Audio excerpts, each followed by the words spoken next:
ইব্রাহিম শাইরুল্লাহ হয়েছে। এখন আমি আপনাদের কাছে প্রশ্ন রাখি, ইব্রাহিম খলিল্লাহ কি কম পরীক্ষা দিয়েছেন?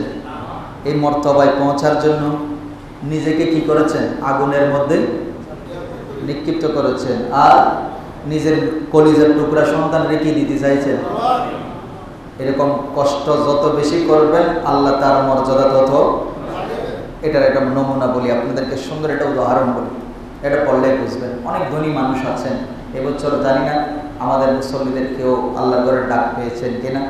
হজে যারা যাবেন এবং যারা গিয়েছেন তাদের জন্য ভবিষ্যতে যাদের নিয়ত আছে, দেরি করবেন না, নিয়ত করবেন। আল্লাহ আমাকে যেন এই বছর যেতে না পারলেও আগামী বছর যেন চলে যেতে পারি। যত বেশি আগ্রহ আপনার ভিতরে সৃষ্টি হবে, যত বেশি চাইবেন, আল্লাহ আপনাকে তত বেশি আগে নিয়ে যাবে। এটা কিন্তু মাথায় রাখেন, চাইতে হবে। বাচ্চা কান্না করলে দুধ পাই যায়, কান্না করলে কি পায়? দুধ পায়। কান্না না করলে মা বলে যে আমার ছেলে কি আছে, ভালো আছে। কিন্তু যখন আপনার ফ্যাটের ভিতরে ক্ষুধা লাগছে, চুপ করিয়ে আছেন, ঘুম যাচ্ছেন, মা জীবনও দুধ। যখন এখন খাওয়াইছে 10 মিনিট পরে একটু করে খাওয়াইছে আর কি, 10 মিনিট পরে আবার কান্না শুরু করছে, তার মানে মা বুঝবে যে এর কি করে নেয়, যারা বলে কি করে নেয়। এই জন্য যারা সোনার মদিনা একবার দেখে বারবার দেখার জন্য চোখের পানি ফেলে, তখন আমার নবী বলে যে আল্লাহ সে আমাকে দেখার জন্য পাগল হয়ে গেছে, তাকে বারবার আমি নবী করব। এটা হচ্ছে আশিক মাশুকের বিষয়। এখন আল্লাহর দরবারে যাবেন, আপনাকে সেভাবে রেডি হইতে হবে, কাঁদতে হবে আল্লাহর জন্য, নবীর জন্য। আপনি অনেক ধনী মানুষ আছেন, একটা বালি তার শরীরে লাগতে দেয় না, আসলে এরকম বিয়ে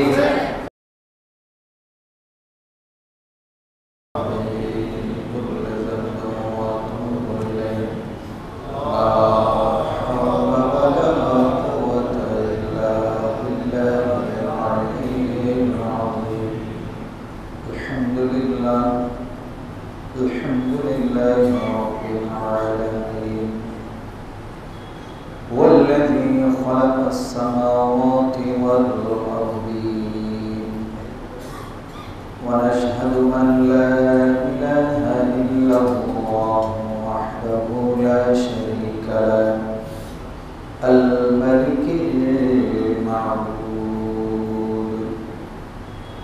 والصلاة والسلام على سيدنا ونبينا وشفيعنا ورؤوفنا ورحيمنا وكريمنا ومولانا وملجانا ومأوانا محمدا المصطفى صلى الله عليه وسلم لا نبي بعده ولا رسولا وعلى آله وأصحابه وشهداء محبته وعلماء شريعته وأولياء أمته وعلينا معهم أجمعين. أما بعد، فقد قال الله تعالى في شان حبيبه مخبرا وآمرا: إن الله وملائكته يصلون على النبي يا أيها الذين آمنوا صلوا عليه وسلموا تسليما. صلى الله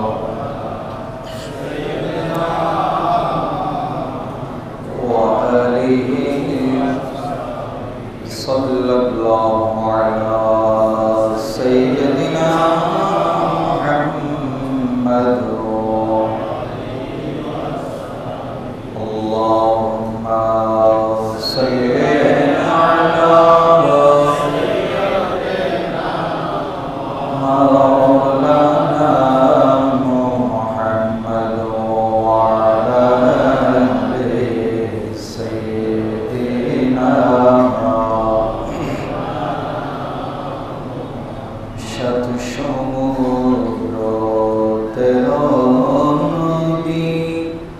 পাড়ি দিতে পারলাম না, মনে বড় আশা আছে, যাব সোনার মদিনা।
উপস্থিত পবিত্র সরকারে মুআজ্জমের আজকের চতুর্থ জুমাবার সমবেত মুআজ্জিজ মুসাল্লিয়ান আযম সামিঈন কিরাম রাহিমানি ওয়া রাহিমাকুমুল্লাহ তাআলা, আসসালামু আলাইকুম ওয়া রাহমাতুল্লাহি ওয়া বারাকাতুহু। আল্লাহ পাক রব্বুল ইজ্জতের পূত পবিত্র দরবারে অসংখ্য অগণিত শুকরিয়া আদায় করছি। রব্বুল আলামিন পবিত্র জুমার দিনে আল্লাহর ডাকে আমাদেরকে সাড়া দেওয়ার তৌফিক দিয়েছেন। সবাই মহব্বতের আওয়াজে শুকরিয়া আদায় বলি আলহামদুলিল্লাহ।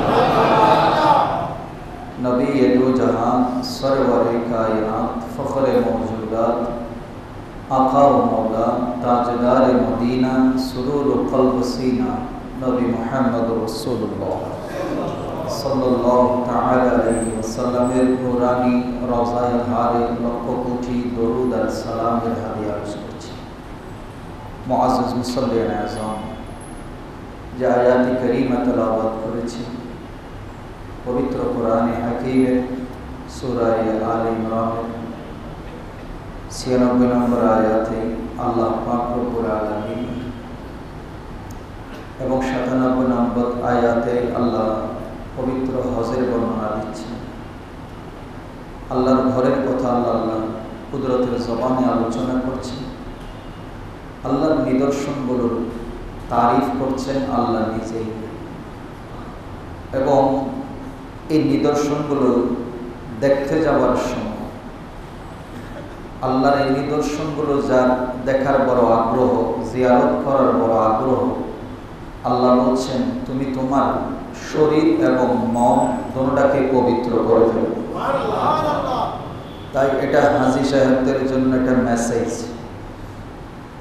কারণ এখানে যে নিদর্শনগুলো রয়েছে এগুলো আল্লাহ পাকের কুদরতের এক একটা নিশান।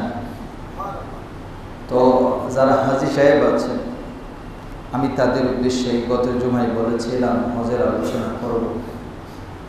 তারই ধারাবাহিকতায় আমি আজকেই যে আয়াতি কারিমা তেলাওয়াত করেছি আল্লাহ পাক বলছেন ওয়ালিল্লাহি আলান নাস, মহান রব্বুল আলামিনের সন্তুষ্টির জন্য মানুষের উপর হিজ্জুল বাইত, আল্লাহর ঘরের তাওয়াফ তথা হজ আদায় করা, বাইতুল্লাহ সফর করা, খানায় কাবা পর্যন্ত পৌঁছা, মানিস্তাতা, যে ব্যক্তি সামর্থ্যবান, শারীরিকভাবে আর্থিকভাবে যে ব্যক্তি সামর্থ্যবান, ইলাইহি সাবিলা, আল্লাহর ঘর পর্যন্ত পৌঁছা, যার শারীরিক, মানসিক এবং আর্থিক সামর্থ্য আছে, ওই সকল ঈমানদারের উপরে আল্লাহর ঘরে হজ করা আল্লাহ সন্তুষ্টির জন্য ফরজ।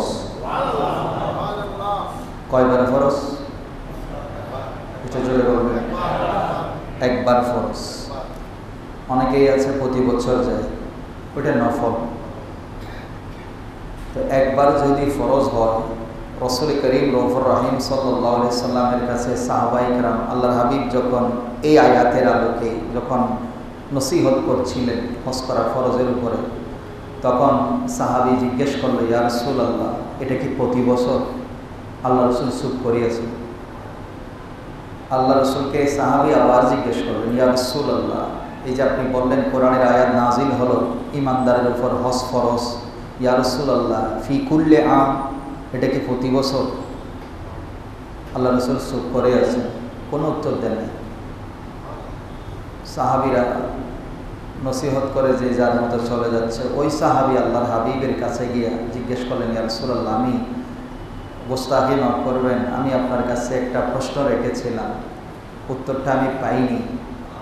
বলে আমার রাসূল এটা মুস্কি হেসে বললেন, আমার উত্তর না দেওয়া সেটাও তোমাদের জন্য কল্যাণকর। আমি রাসূল চুপ থাকা এটাও তোমাদের জন্য কি কল্যাণকর। কেমন কল্যাণকর? যদি তুমি প্রশ্ন করেছো, ইয়া রাসূলুল্লাহ ফি কুল্লি আম, প্রত্যেক বছর, তুমি 3 বার করেছো প্রশ্ন, আমি শুনেও চুপ করেছিলাম। যদি আমি রাসূল বলতাম, একবার যদি বলতাম যে হ্যাঁ, তাহলে তোমাদের চিন্তা করে দেখো প্রতি বছর হজ করতে এটা ফরজ হয়ে যেত। তাইলে প্রতি বছর হজ করায় যে, এখন না মনে করেন আপনি মিনাতে গিয়ে এসি খাচ্ছেন, আরফার ময়দানে এসি, আপনি প্রত্যেক জায়গায় হোটেলে সৌদি আরবে গিয়ে বলেন আমাকে একদম কাবা ঘরের পাশে দিবেন, জমজম টাওয়ারে দিবেন, মক্কা টাওয়ারে দিবেন, যত কাছে পারা যায়।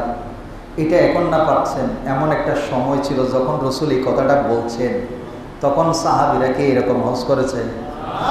এটা বাদ দেন না, আজকের থেকে 30 বছর আগে যারা হজে গিয়েছে তাদের থেকে জিজ্ঞেস করেন হজের কষ্ট কি। হজের কষ্ট যেমন লাভও তেমন। যে জিনিসে কষ্ট বেশি, যে শরীর আল্লাহর জন্য কষ্ট করে, আল্লাহ পাক ওই শরীরকে দামি বানিয়ে দেন। যেই পাথর, শুধু মানুষ নয়, যেই পাথর, যে সৃষ্টি আল্লাহর জন্য কোরবান হয়, আল্লাহর ওলি নবীর তাজিম করে, আল্লাহর কাছে ওই পাথরও দামি হয়ে যায়। এটাই আল্লাহ কোরআনে বলছেন, ফিহি আয়াতুম বাইয়িনাতুম মাকাম ইব্রাহিম, তার অন্যতম নিদর্শন হচ্ছে মাকাম ইব্রাহিম। সে কি হজ করছে?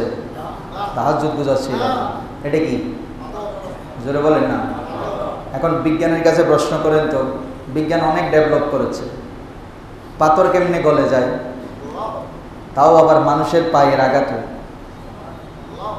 এটা বাদ দেন, এটা মরুভূমির পাথর, অনেক শক্ত।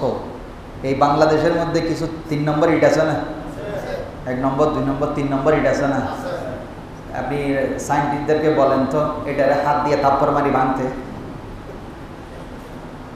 বিজ্ঞানের কাছে কোনো উত্তর আছে কিনা জিজ্ঞেস করেন তো। 1 নম্বরের কথা বলি নাই, পাথরের কথা বলি নাই, কয় নম্বর ইটের কথা বলছি? থাপ্পড় মারি ইট ভাঙতে বলেন তো, সম্ভব? দিয়ে দেখেন। কিন্তু যখন আল্লাহওয়ালাদের কদম লাগে, বলতে হয় না, আল্লাহ নিজে অর্ডার করে, পাথরও চিনে যে এই কদম দুনিয়ার 8-10 জন মানুষের কদম নয়, এই কদম ইব্রাহিম খলিলুল্লাহ কদম। তো এখন ইব্রাহিম খলিলুল্লাহ কি নিজেকে এমনি এমনি এরকম বানিয়ে ফেলেছে? আসার পরে সৃষ্টি থেকে নবী, একদম 100%, আমার কোনো আপত্তি নাই এই ব্যাপারে, আমাদের কোনো প্রশ্ন নাই। নবীরা নবী, ওনারা আশা থেকেই নবী, ওনাদেরকে আল্লাহ সিলেকশন করেই পাঠিয়েছে। এই ক্ষেত্রে আকাইদা আহলে সুন্নাত ওয়াল জামাতের কোনো কি নাই। কিন্তু আবার কিছু ব্যক্তির মতভেদ আছে, তারা বলে নবী তো 40 বছর আগে নবী ছিলেন, এটা নিজেই জানেন না। এই আকীদা যাদের আছে এরা যতই সুন্নাহ পালন করুক কোনো লাভ, কারণ উপরে গন্ডগোল, ইমানে কি গন্ডগোল। এখন ইব্রাহিম খলিলুল্লাহর কদম লেগে মরুভূমির শক্ত পাথর মোমের মতো গলে গেল, স্মৃতি নিজের বুকের মধ্যে রেখে দিল। আজকের থেকে 4000 বছর আগে চলে যাওয়া ইব্রাহিম খলিলুল্লাহর স্মৃতি এখনো পর্যন্ত যারা হজে যাচ্ছে, ওমরায় যাচ্ছে, দেখতে পাচ্ছে কিনা? কোনো সন্দেহ আছে? পাথরের একটা স্মৃতি ধারণ করে রেখেছে নিজের বুকের মধ্যে, কারণ সে বুঝিয়ে দিচ্ছে আমি আমার বুকের মধ্যে ইব্রাহিম খলিলুল্লাহর কদমকে মহব্বত করে চুমু দিয়েছিলাম, তাজিম করেছিলাম, এই জন্য আল্লাহ পাক আমাকে কিয়ামত পর্যন্ত জীবিত করে দিয়েছে। এখন এই জিনিসগুলো দেখার জন্য আপনি বাংলাদেশে বসে দেখতে পারবেন না, যাবেন কোথায়? এখন আপনি বলেন আমি 5 লাখ টাকা 7 লাখ টাকা খরচ করিয়ে আসছি, খরচ করছেন, আপনি একটাবার চিন্তা করেন তো, মানুষের কোটি কোটি টাকা আছে, অনেক মানুষের, কিন্তু একবার মদিনা শরীফ যাওয়ার সুযোগ হয় না। একবার এরকম অনেক মানুষ আছে। তার মানে কি আপনাকে আল্লাহর ঘরে যেতে হলে, মুস্তাফার দরবারে যেতে হলে ওখান থেকে গ্রিন সিগন্যাল আসতে হবে। আল্লাহ রসুল না চাইলে কোটি টাকা থাকলেও আপনি মক্কা মদিনা যেতে পারবেন না। ইভেন কি যদি চলেও যান, জিদ্দা বিমানবন্দরে এয়ারপোর্টের নামেনও যদি আপনার নসিবে না থাকে, আপনি জিদ্দা এয়ারপোর্টের মধ্যে স্টপ করে যাবেন। এরকম নজির অনেক আছে, নসিবে হবে না। তো এখন আপনি একবার চিন্তা করেন তো, আল্লাহর হাবিব যেই জায়গায় কদম রেখেছে সেটা বাংলাদেশে আছে? আপনি কদম মোবারকের কথা এটা অন্য বিষয়, কিন্তু মদিনার গলিতে যে গলি দিয়া মুস্তাফার নূরানি কদম হেঁটেছে, আপনি একটিবার চিন্তা করেন তো, আমার নবী যে পথ দিয়ে হাঁটছে আমি সে পথ দিয়ে হাঁটছি। এরকম দামি জিনিস দুনিয়া বিক্রি করেও পাবেন আপনি, কারণ যেই নবীর জন্য আল্লাহ পাক কুল কায়নাত সাজিয়ে দিয়েছে। এবার আসেন ইব্রাহিম খলিলুল্লাহকে তাজিম করেছে পাথর, সেজন্য পাথর এরকম হয়ে গেছে, স্মৃতিধন্য হয়েছে, মাকাম ইব্রাহিম শাইরুল্লাহ হয়েছে। এখন আমি আপনাদের কাছে প্রশ্ন রাখি, ইব্রাহিম খলিলুল্লাহ কি কম পরীক্ষা দিয়েছেন? এই মর্তবায় পৌঁছার জন্য নিজেকে কি করেছেন? আগুনের মধ্যে নিক্ষিপ্ত করেছেন, আর নিজের কলিজার টুকরা সন্তান রেখে দিতে চাইছেন। এরকম কষ্ট যত বেশি করবেন আল্লাহ তার মর্যাদা তত। এটার একটা নমুনা বলি আপনাদেরকে, সুন্দর একটা উদাহরণ বলি, এটা পড়লেই বুঝবেন। অনেক ধনী মানুষ আছেন, এবছর জানি না আমাদের মুসল্লিদের কেউ আল্লাহর ঘরে ডাক পেয়েছেন কিনা। হজে যারা যাবেন এবং যারা গিয়েছেন তাদের জন্য ভবিষ্যতে যাদের নিয়ত আছে, দেরি করবেন না, নিয়ত করবেন আল্লাহ যেন, আল্লাহ আমাকে যেন এই বছর যেতে না পারলেও আগামী বছর যেন চলে যেতে পারে। যত বেশি আগ্রহ আপনার ভিতরে সৃষ্টি হবে, যত বেশি চাইবেন আল্লাহ আপনাকে তত বেশি আগে নিয়ে যাবে। এটা কিন্তু মাথায় রাখেন, চাইতে হবে। বাচ্চা কান্না করলে দুধ পাই যায়, কান্না করলে কি পায়?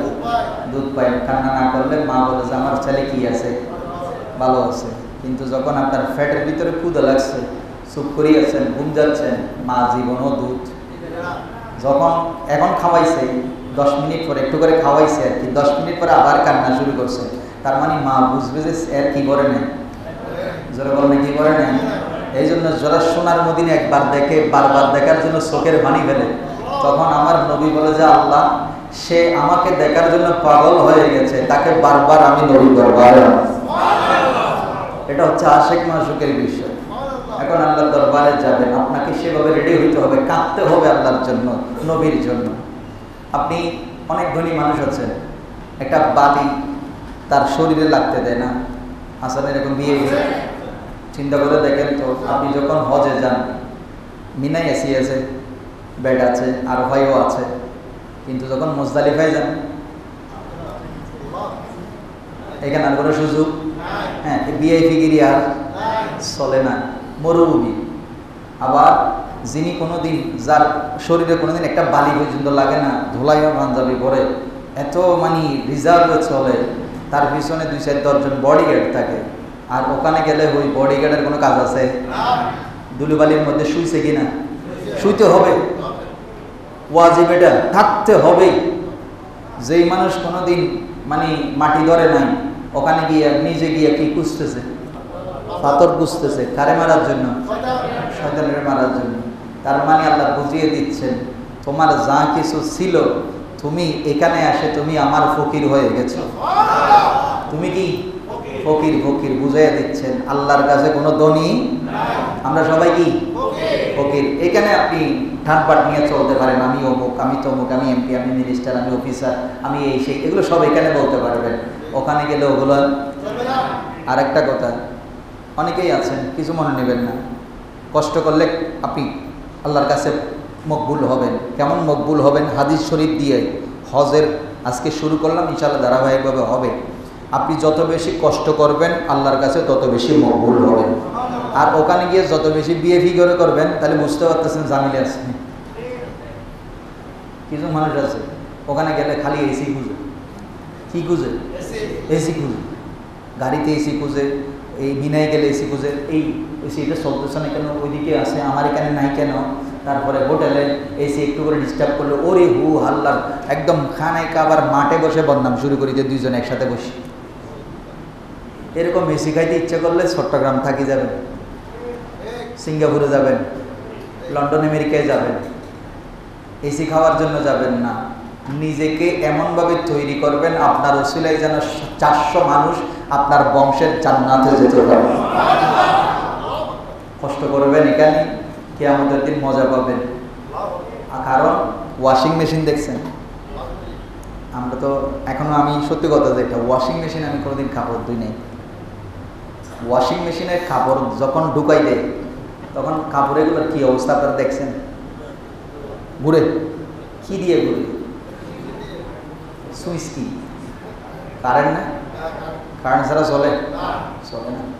যখন ঢুকাই দেয় তখন এগুলো ঘুরতে থাকে, মানে কারেন্টের পাওয়ার তারে ঘুরাইতে ঘুরাইতে ঘুরাইতে ঘুরাইতে কি করে ফেলে, ডাইরেক্ট পরিষ্কার করি বাইরে করি ফেলে। এখন আসেন, আপনার শরীরে গুনাহ আছে তো নাকি? নাতে ফুত পবিত্র হয়ে হজে গেছেন, হ্যাঁ গিয়েছেন কি নিয়ে? গুনাহ মানি পুরা শরীরে আবাদ মস্তক জীবনের সব ময়লা নিয়ে কোথায় গেছেন? এখন আপনি এখানে গিয়েও এসি, ভিআইপি, তারপরে লইট্টা মাছ, বাজি, ডাল, মানে সব দেশীয় খাবার, দেশি ভাত, সৌদি আরবের ভাত চাল খাইতে পারেন না, এগুলো নিয়ে টেনশনই আছেন। হজের সময় আসার সময় মুয়াল্লিমে বলছিল অমুক দিব, তমুক দিব, এই দিব, এখানে দেখতেছি কিছু নাই, চিন্তায় আছে শুধু এগুলো নিয়ে। আবার কিছু কিছু মনে করি না, আমি বলি অনেক হজ কারবেলায় এরকম হজ খাই ফেলার দোষ আছে। হজ কি করে ফেলতেছে? হজ খাই ফেলা, মানে এমন এমন লোভনীয় অফার দিবে যেটা বিএফি নিয়ে গেল, এগুলো সম্ভব না। এই লোভনীয় অফার দিয়া মানুষের সাথে এই যে একটা ধোঁকাবাজি, এটা উচিত না।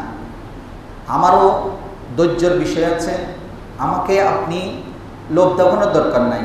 আমি চিন্তা করব যে আমি 5 লাখ না 7 লাখ টাকা দিয়ে যাচ্ছি, আর এই দম তো আমাকে আল্লাহই দিয়েছে। আমি আল্লাহর ঘরে যদি কোনো রকমে একবার টাচ করতে পারি, সেটাই তো আমার জীবনের সার্থকতা হয়ে যাচ্ছে। এখানে আমি 5-7 লাখ টাকা দিয়ে কি করব? কারণ হাদিস শরীফ খোলেন, আল্লাহর হাবিব বলেছেন এমন কিছু জায়গা আছে দোয়া ফেরত দেওয়া হয় না, সেখানে একটা জায়গা আছে বাবে মুলতাজম। বাবে কি?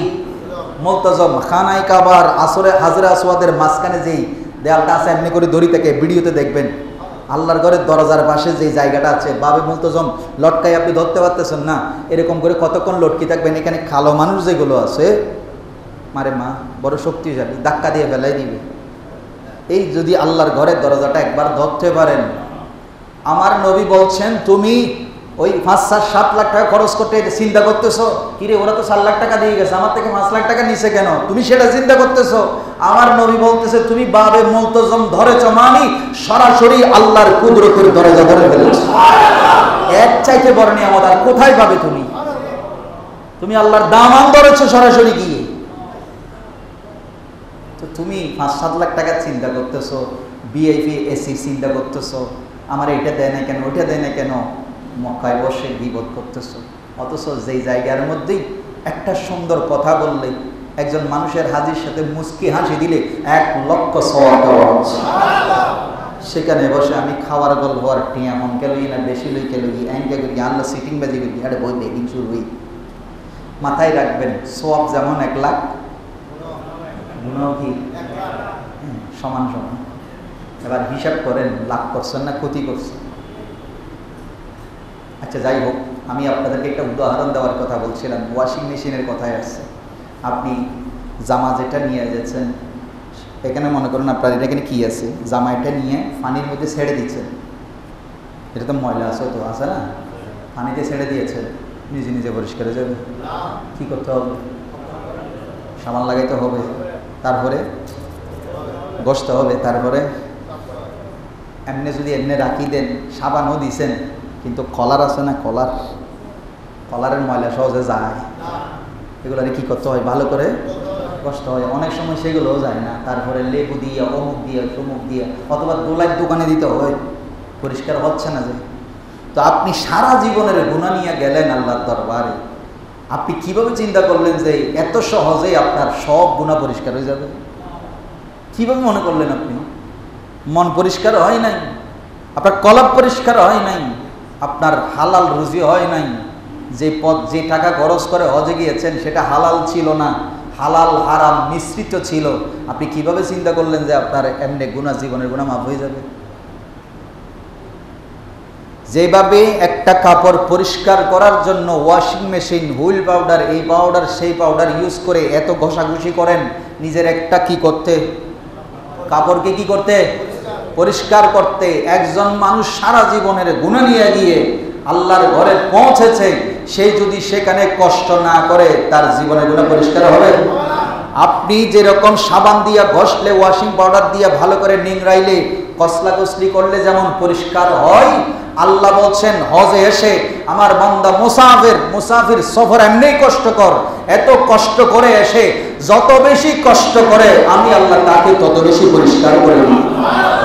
এখন আমার নবী বলছেন কতটুকু পরিষ্কার হয় জানো? কতটুকু পরিষ্কার? বলে ইয়া রাসূলুল্লাহ কতটুকু পরিষ্কার হয়ে যায় হাজী সাহেব? বলে যে যেইভাবে সেই দুনিয়াতে মায়ের গর্ভ থেকে যেই দিন জন্মগ্রহণ করেছেন নিষ্পাপ হয়ে, যত বেশি হজে গিয়ে কষ্ট সহ্য করবেন, সবর করবেন, আল্লাহ আপনাকে মায়ের গর্ভ থেকে জন্ম নেওয়া নবজাত শিশুর মতো পবিত্র করে দিবেন। তাইলে এতে কি এত সহজে হয়ে যাবে? এত সহজ না। পাথর এটা কষ্ট সহ্য করেছে, এই জন্য দামি হয়ে গেছে। পুরো কাবাগর নির্মাণ করার সময় ইব্রাহিম খলিলুল্লাহ যতবার উঠেছে, লিফটের সেবা দিয়েছে, বুকে ধারণ করেছে, নৌকা চলতেছে কোথায়? নদীতে নৌকা চলতেছে, নৌকার উপরে মানুষ আছে না? জোর বলেন আছে না? নৌকার উপরে মানুষ 20 জন নেই, 30 জন নেই, এরকম নৌকাও আছে। ওই যেখানে কর্ণফুলী ঘাট আছে না, আপনারা দেখেন তো, শ্রীরামের মানুষ নৌকা না চিনলে কোন দেশের মানুষই চিনবে? নৌকা আছে, তো নৌকাটা চলতেছে, 40 জন 30 জন মানুষ নিয়ে নৌকাটা ওই কুলে চলে যাচ্ছে, কত সুন্দর, ডুবতেছে না? কিন্তু ভাষা দেখা যাচ্ছে যে যখন জোয়ার আসছে, একটা গাছের টুকরা এরকম কঞ্চির মতো কিছুক্ষণ ডুবতেছে, কিছুক্ষণ উঠতেছে। এটা একটা রুহানি কথা। হজের মেসাল কেমন দিচ্ছি আমি বুঝাই দিচ্ছি আপনাকে। তো নৌকা এটার মধ্যে কিন্তু 30 জন মানুষ বা 40 জন মানুষও আছে, নৌকা ডুবতেছেও না, ঠিকভাবেই চলতেছে। আর ওইটা মাঝে মাঝে ডুবে যাচ্ছে, আবার মাঝে মাঝে উঠতেছে পানির তালে তালে। তো এই গাছের টুকরা, এটা কিন্তু বিশাল লম্বা নৌকা, মানুষজনও আছে, সে নিজেও নিরাপদ, মানুষগুলোও নিরাপদ, নৌকার উপরে ডুবে যাচ্ছে না। এখন গাছের কঞ্চি যেটা ডুবতেছে আর উঠতেছে, এই নৌকারে জিজ্ঞেস করতেছে, বাইরে তুইও গাছ আমিও গাছ, তুইও গাছ আমিও গাছ। এখন তোর উপরে এতগুলো মানুষ, তার উপরে তুই একটা গাছ না, অনেকগুলো গাছের কি সমন্বয়, অনেকগুলো তক্তা তোর মধ্যে কি হয়েছে, ফিডিং হয়েছে। আবার তোর উপরে 30-40 জন মানুষও আছে, এই ঢেউয়ের মধ্যে তুই একবার ডুবতেছ না, অথচ আমি একটা কি গাছের টুকরা, আমি ঢেউয়ের সাথে একবার ডুবে যাচ্ছি আর একবার উঠতেছি। তোর এই অবস্থা কেন? বলে আমি এই অবস্থায় আসার জন্য অনেক কষ্ট করেছি, অনেক কি করেছি, অনেক কষ্ট সহ্য করেছি। বলে যেমন? বলে তুই যেমন গাছের টুকরা, আমিও একটা গাছের কি ছিলাম, টুকরা ছিলাম, অথবা একটা গাছ ছিলাম, গাছের শাখায় ছিলাম। তো বলে আমাকে সেখানে দা দিয়া বা আড়া দিয়া কোপাইয়া কি করে আনছে, কেটে নিয়ে আসছে, যখন কোপাইছে আমার কি লাগছে, খুবই কষ্ট লাগছে। এই কষ্ট আমি সহ্য করেছি। এরপরে আমাকে আবার আনি ফানির মধ্যে কিছুদিন ফেলে রাখছে। কি করে রাখছে? ফেলে রাখছে। এই ফানির ভিতরে অনেক কষ্ট করছি, সহ্য করেছি। আবার সেখান থেকে তুলে এনে রোদের মধ্যে কি করতে দিছে, শুকাতে দিছে। এই যে রোদের খরা রৌদ্র সহ্য করেছি, আমি ধৈর্য ধরেছি। এরপরে আরো কষ্টের বিষয় কি জানো, কেটে আনছে, কষ্ট পাইছি, পানির মধ্যে ডুবাই রাখছে, কষ্ট পাইছি, আবার আমি রোদে শুকাতে দিছে, তাও কষ্ট পাইছি। এরপরে কি করছে, শুকানোর পরে মিলে নিয়ে গেছে। কোথায় নিয়ে গেছে? সেখানে কি চালাইছে? আড়া চালাইছে। আমার বুকের মধ্যে কি চালাইছে? আড়া চালাইছে। কি করেছি? সহ্য করেছি। কি করেছি?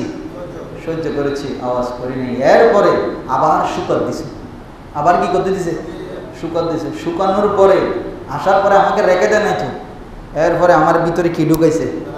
ফেরাট ঢুকাইছে। চিন্তা করি, দেখো তুমি একটা গাছ, তুমি বলছো যে আমিও গাছ, তুমিও গাছ, তোমার উপরে সবাই সালামত, 30-40 জন মানুষ নিতে পারে, আর আমি নিজের ব্যালেন্স নিজে ঠিক রাখতে পারতেছি না। তখন নৌকা উদাহরণ দিচ্ছে, আমি এত কষ্ট সহ্য করার পরে এরপরে আমাকে কোথায় নামানো হয়েছে? নদীতে নামানো হয়েছে। তো আমি যে এতগুলো কষ্ট সহ্য করেছি, এইভাবে নিজেকে তৈরি করে ফেলেছি, এখন আমি নিজেও পানির মধ্যে ভাসবো, আমার উপরে যারা উঠবে তাদেরকেও নিরাপদে পৌঁছায় দেব। হাজী সাহেব হজে যাবেন, মিনার কষ্ট, মুজদালিফার কষ্ট, প্রায় 3 থেকে মিনা থেকে 3.5 কিলোমিটার আসা যাওয়া হাঁটার পথ, এখানে কোনো গাড়ি চলে না। কষ্ট করে গিয়ে শয়তানকে কম্পন নিক্ষেপ করবেন, আপনি কোরবানি করবেন আরফাতের উত্তপ্ত ময়দানে, আপনি যে বসে থাকবেন, এগুলো সব কার জন্য করতেছেন? বলেন কার জন্য? এই জন্য আমার নবী বলছেন, নৌকার উদাহরণটা এই জন্য দিয়েছি, নৌকার কষ্ট সহ্য করেছে বলে নিজেকেও নিরাপদ করে ফেলেছে, এবং তার উপরে যারা উঠেছে তাদেরকেও কি বানায় ফেলছে? ঠিক তদ্রুপ ভাবে আল্লাহর ওলিরা, নবীরা এরকম কষ্ট সহ্য করেছে বলে তারা তো নিরাপদ হয়েছে, তাদের দামান যারা ধরেছে তারাও নিরাপদ হয়েছে। এই জিনিসগুলো আপনি সাধারণ বিষয় বুঝেন না। আপনি বলেন ফিরে মুরিদি কি করব, আপনি মাহফিল উঠি ফতোয়া দেন, ফিরে কি করব, নিজে বাঁচতে হাইতো না। ওরে বেটা, গাছের নৌকা যদি এরকম মানুষকে নিরাপদে পৌঁছাই দিতে পারে, আল্লাহর ওলিরা কেন পারবে না? তো কথা আসলে কোরআন হাদিস বুঝার জন্য হব্বের রসুল লাগে, মহব্বত এশক লাগে। আপনি এমনি বাংলা তর্জমা করে যদি তফসির করেন, নিজেকেও ডুবাই ফেলবেন, পুরো জাতিরও কি করবেন। যদিও সুন্নতের কথা, মিসওয়াক ডিলাগুলোকের কথা বলতে পারবেন, কিন্তু এই ডিলাগুলোকে সুন্নত দিয়ে যে আপনি নাজাত পাবেন তার কোনো গ্যারান্টি সেজন্য নাই, কারণ ইমানে গন্ডগোল আছে। সেজন্য বলছি। তো নৌকার উদাহরণ এই জন্য দিয়েছি, হাজী সাহেবদেরকে আমার নবী বলছেন, তোমরা যখন এই কষ্টগুলো সহ্য করে নিজের ময়লাগুলো যেভাবে সাদা কাপড়কে এই মেশিনে ঢুকিয়ে এরকম ওয়াশিং মেশিনে একদম পরিষ্কার করে বের করে, আল্লাহও চায় যে তুই জীবনে ভুল করছস, টাকা পয়সা খরচ করে এত পরিশ্রম করে সফরে আমার ঘর পর্যন্ত এসেছস, তোকে আমি খালি হাতে ফিরাবো না, কষ্ট যখন করেছস তোরও আমি নিরাপদ বানাবো, তোর সাথে 400 তোর পরিবারের বংশধরকে তোর সাথে জান্নাতে বানাবো। এটা হচ্ছে হাজী সাহেবের মর্যাদা। কিসের মর্যাদা? হাজী সাহেব। তো হাজী সাহেব আপনাকে সেরকম হইতে হবে না। আল্লাহ আপনাকে কষ্ট করে নিয়ে যাচ্ছেন, আপনি নিয়তে যদি গন্ডগোল করেন, আপনার উপরে যদি মানুষের হক থেকে যায়, আপনার ইনকাম যদি হালাল না হয়, আপনি কি পরিষ্কার হতে পারবেন? জোরে বলেন, পারবেন? এই মর্যাদায় পৌঁছতে পারবেন? ওয়ালাদাতহু উম্মুহু, নবজাত শিশুর মতো, আজকে জন্ম নেওয়া শিশুর মতো আপনাকে নিষ্পাপ বানাই ফেলবে। আপনি টাকা পয়সার যারা হজে যাওয়ার সময় চিন্তা ভাবনা করেন, আরে ভাই কি চিন্তা করেন আপনি, কেন দেরি করেন? হজের টাকা পয়সা, এত টাকা পয়সা কেন খরচ হয়? হ্যাঁ, এখানে কিছু আমাদের দোষ ত্রুটি আছে, এটা আমরা স্বীকার করি। যেমন এই আপনি যদি ট্যুরিস্ট ভিসায় সৌদি আরব যান, 3 মাস বা 6 মাসের ভিসা নিয়ে আপনার বিমান ভাড়া 60,000, 60,000। আর যদি আপনি ওমরায় যান, আপনার ভাড়া কত? 1,00,000 বা 95,000। কিন্তু আপনি যখন হজে যাবেন 1,96,000, মানে 2 লাখ। ঠিক কয় লাখ টাকা? এটা একটু আমাদের ভাবার বিষয়। আমরা গতবারও বলেছি, এটা আমাদের একটা ভাববার বিষয়। কেন আপনারা হজের সময় হাজিদের উপরে এই কাজটা করেন? যেখানে সবচেয়ে বেশি ভর্তুকি দেওয়া দরকার আল্লাহর ঘরের মেহমানগুলো, এই মেহমানদেরকে আপনারা এই গেড়া কলে কেন চাপাই দেন? আপনি তখন বলেন কয় হুজুর বিমান খালি আসতে হয়। বিমান খালি, বিমান হাজি সাহেবদের এই হজের মৌসুম ছাড়া বাংলাদেশ বিমান লাভ দিছে কখন সরকারের? প্রশ্ন করেন, কোন দিন লাভ দিয়েছে? লস ছাড়া এই পর্যন্ত কোনোদিন শুনি নাই বাংলাদেশ বিমান লাভ দিয়েছে। আরে ভাই, আমরা তো এমন জাতি, চীনারা এসে কি তৈরি করে দিয়েছে? পদ্মা সেতু। কি তৈরি করে দিয়েছে? পদ্মা সেতু। পদ্মা সেতুর একটা জিনিস নষ্ট হইলে আমরা ঠিক করতে পারি না, ইঞ্জিনিয়ার চীন থেকে আনতে হবে। তাপবিদ্যুৎ কেন্দ্র তৈরি করে দিচ্ছে রাশিয়া, চীন, এরাই। কোনো জিনিস সমস্যা হইলে তাদের থেকে ইঞ্জিনিয়ার আনতে হবে। তা আমরা বুয়েটে, চুয়েটে, কুয়েটে, রুয়েটে এরা কি করি? করি কি? আমরা কি পড়াই? জাতির বিবেককে প্রশ্ন করে। আর আমরা কি করি? বিসিএস ক্যাডার হই। কি কে মনে কষ্ট নিয়েন না, আমি সম্মান করে বলছি। বিসিএস ক্যাডার হলো বিভিন্ন প্রশাসনিক উচ্চ পর্যায়ে সচিবালয়ের সচিব হই, উপসচিব হই, আমরা মহাসচিব হই, সব কিছুই হই। কি ভরে কি দিয়ে? ওই পদ্মা সেতুর ফিলার কটায়, স্প্যান কয়টা, এটা পরীক্ষার মধ্যে দাগাইয়ে কি শিখবে জাতি? আফগানিস্তানকে এত হিংসা করেন, জঙ্গি মনে করেন। আপনারা জানেন এই আমেরিকা ছেড়ে দেওয়ার পরে অনেকগুলা কোটি কোটি টাকার বিলিয়নের আপনার বিমান, যুদ্ধজাহাজ ফেলে চলে গেছে, যুদ্ধ বিমান ফেলে চলে গেছে। আপনি শুনলে অবাক হবেন। এই যুদ্ধ বিধ্বস্ত দেশ একসময় সোভিয়েত ইউনিয়ন দখল করতে চেয়েছে, পারে নাই। দীর্ঘ প্রায় 20 বছর যাবৎ আমেরিকা আগ্রাসন চালিয়েছে, সারেন্ডার করে পালিয়েছে। এই 3 বছরে এই যে আফগানিস্তান, অবাক হবেন। শিক্ষা ব্যবস্থা আমরা বুলি উড়াচ্ছি, বন্ধ দিব না, খোলা রাখবো, শনিবারে খুলবো না, শুক্রবারে খুলবো, এইগুলো নিয়েই আমরা ফেসবুক ফাটাচ্ছি, আলোচনায় আছি, হাইকোর্টে যাই, সুপ্রিম কোর্টে যাই। এই যদি শিক্ষার নীতি হয়, আর আফগানিস্তানে এরকম কোনো নীতি নাই। কি করতেছে জানেন?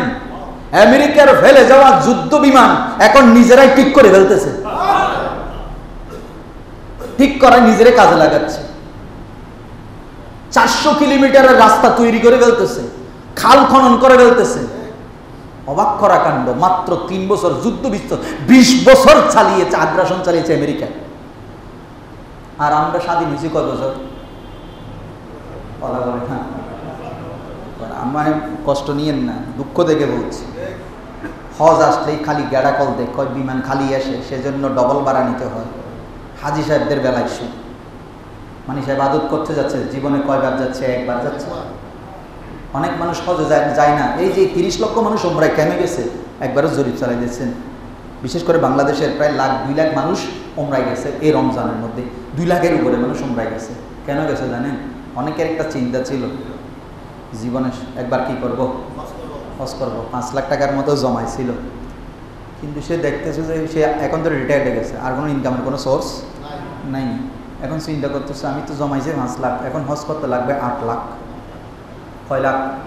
আপনি বলবেন হুজুর 6.5 লাখ টাকা দিলে হয়। গেলে না বুঝবেন 6.5 লাখ টাকা লাগে না, কয় লাখ টাকা লাগে। তো সে আর যেতে পারতো। সে কি করতেছে? হয়তো রমজান মাসে হজ করলে, ওই আমরা ওয়াজ করি, রমজান কাশে ওমরা করলে কিসের সওয়াব? হজের সওয়াব। এখন সেই 15 দিনের প্যাকেজে খিচুড়ি চলে আসছে, ওমরা করে চলে আসছে। এখন মনে করতেছে কি হয়ে গেছে? ও ভাই, আপনি যদি সারা জীবন ওমরা করেন, প্রতিদিনে যদি ওমরা করতে যান, হজ আদায়, হজের সওয়াব দিবে। কারণ আপনি সওয়াবের সাথে হজের কষ্টের সাথে মিলাইতে পারবেন না। আপনাকে বলা হচ্ছে আখেরি জামানার মধ্যে আপনি যদি নবীর একটা সুন্নতকে আঁকড়ে ধরেন, আপনাকে বদরে 100 জন সাহাবী, যে সমস্ত সাহাবী বদরের যুদ্ধে অংশগ্রহণ করেছে, যাদের ব্যাপারে আল্লাহ নিজেই বলেছে রাদিয়াল্লাহু আনহুম ওয়া রাদু আন ফাফআলু মা শিতুম, তোমরা যা ইচ্ছা করতে পারো, তোমাদের কোনো গুনাহ লেখা হবে না। এই রকম আপনি যখন আখেরি জমানায়, এই ফিতনার জমানায় নবীর একটা সুন্নতকে মহব্বত করে আঁকড়ে ধরে রাখতে পারবেন, আপনার সেই বদরি সাহাবী যারা যুদ্ধের ময়দানে গিয়ে নিজেদেরকে কোরবান দিতে প্রস্তুত হয়েছে, ইসলামের বিজয় এনেছে, সেরকম 100 বদরি সাহাবীর সওয়াব আপনার আমলনামায় দেওয়া হবে। তো তার মানে কি আপনি বদরি সাহাবীদের মর্যাদা পেয়ে গেছেন? ও না ভাই, এমন একটা সময় আসতেছে সুন্নতকে নিয়ে মানুষ কটাক্ষ করবে। এই যেমন কিছু মনে করবেন না, আমার এখানে আলহামদুলিল্লাহ আমি দেখি খুব ভালো, পরে কি দেখি না। টুপির কথা, কি এর কথা, অনেক মানুষ আছে, অনেক যুবক ভাইরা আছে, টুপি দিতে বললে হ্যাঁ টুপি কি শরীয়ত? হুজুরের ফতোয়া দিয়ে বসে থাকে, টুপি কি শরীয়ত? টুপি কি জন্য? তখন টুপি মানে ওনার টুপি দিতে ইচ্ছা করে না। টুপি দেওয়াও সুন্নত, পাগড়ি পরা সুন্নত, দাড়ি রাখা সুন্নত। এখন তো অনেকে দাড়ি রাখার কথা বলছে, হয় দাড়ি কি শরীয়ত না? এই যে আপনি কটাক্ষ করছেন, যদি আপনি না রাখেন গুনাহগার হবেন, না রাখলে কি হবেন? কিন্তু দাড়িকে কটাক্ষ যদি করেন তাহলে কিন্তু আপনি কাফের হবেন, মাথায় রাখেন। আপনি কোনো কারণে রাখতেছেন না, চাকরির খাতিরে বা বিভিন্ন পারিপার্শ্বিকতায়, এটার জন্য গুনাহগার হবেন, বড় গুনাহ হচ্ছে। কিন্তু যদি দাড়িকে কটাক্ষ করেন তাহলে কিন্তু খবর আছে, কারণ এটা নবীর দাইমের সুন্নত। আল্লাহ রসুল কোনোদিন দাড়িতে খুর লাগিয়েছেন? কোনো নবী, জোরে বলেন কোনো নবী? তাহলে আপনি সেটাকে কটাক্ষ করা কুফরি করা। কারণ আল্লাহর নবীর একটা নবীর সাথে সংশ্লিষ্ট একটা চুল মুবারক, শুধু তাই নয়, রসুল যেই ওই যে বললাম যেই ইব্রাহিম খলিলুল্লাহর কদম যদি পাথরে লাগলে সেটা যদি আল্লাহ বলে যে আয়াতুম মাকাম ইব্রাহিম, আমার নিদর্শন হয়েছে, স্পষ্ট নিদর্শন তোমাদের জন্য, তাহলে মুস্তাফার কদম মুবারকের সাথে যেই জিনিস লেগেছে সেটার মর্যাদা কত? আল্লাহ রসুলের জুতা মুবারকের সাথেও যদি কেউ বেয়াদবি করে তার কিন্তু ঈমান থাকে না। আমার বাবার সাথে আপনি বেয়াদবি করলে, আমার বাবার জিনিসপত্র নিয়ে কটাক্ষ করলে বেয়াদব হবেন, আমার খারাপ লাগবে, ঈমান যাবে না, কাফের হবেন না। কিন্তু যদি নবীর শানে যদি এই কাজগুলো করেন তাহলে কি থাকবেন?